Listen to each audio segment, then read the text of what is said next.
Hello, my name is Dr. Scott McKenzie, and welcome to my series on prophecy called The End of the World as You Know It. I'm writing this series on prophecy because Christians are concerned today. They see the world around them and it just doesn't fit what they've been taught in church or in small groups. Some folks have been taught that things are going to get better before Christ returns.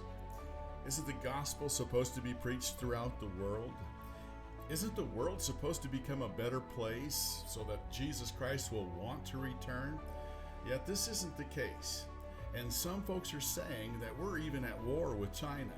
World War III has already begun. It's a cyber war. It's a biological war. And then there's COVID-19, the pandemic. COVID-19 is being used by countries, by governments to ruin the economies of the world. Countries who have closed businesses and closed schools. On top of that, our government, well, it's funding abortions here in the United States as well as overseas. Add to that domestic terrorism, terrorists who are burning the cities down, and no one is stopping them. Some in America have turned against our laws, have turned against our law officers.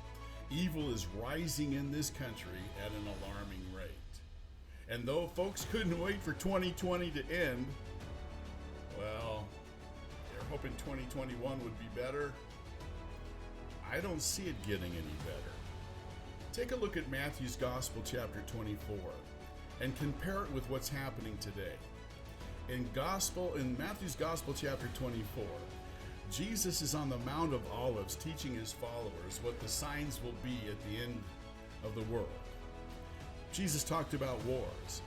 He talked about Christians being persecuted. Jesus warned that lawlessness would be everywhere. I read the other day a statement by Sheriff Chuck Jenkins. He was quoted as saying this about President Biden's immigration policies.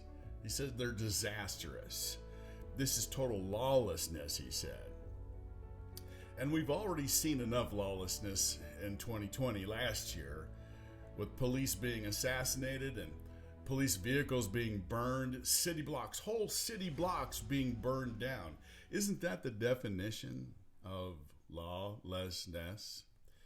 So if you've been taught the gospel will be accepted worldwide and the world will become so good, Jesus will decide it's time to return. Remember what Jesus said in Matthew chapter 24, verse 14. He did say that the gospel would be preached. He didn't say it would be accepted, and then the end would come. And it will. It will be preached. Jesus didn't lie. It's just a timing thing.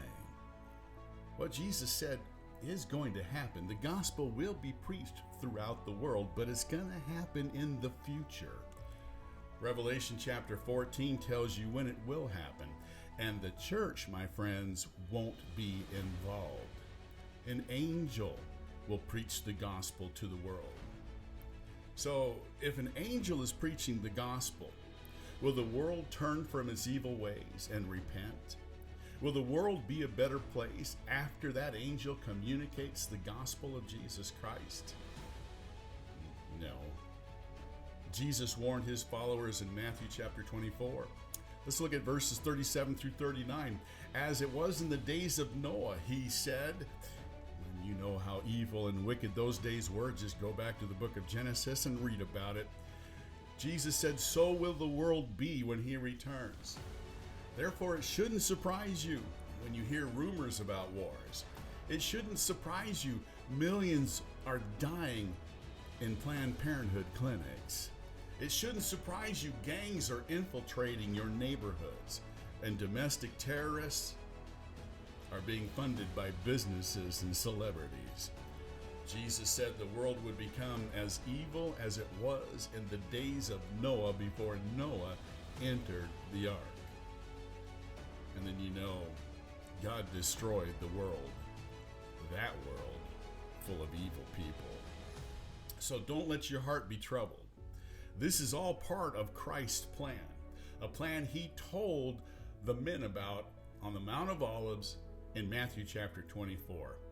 And by the way, Jesus prophesied about a future abomination of desolation in that same chapter taking place in a Jewish temple. It's a prophecy you can find in Daniel's book.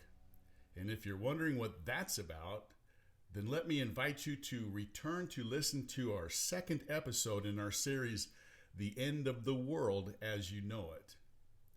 I hope to see you next time as we study prophecy together. Goodbye now.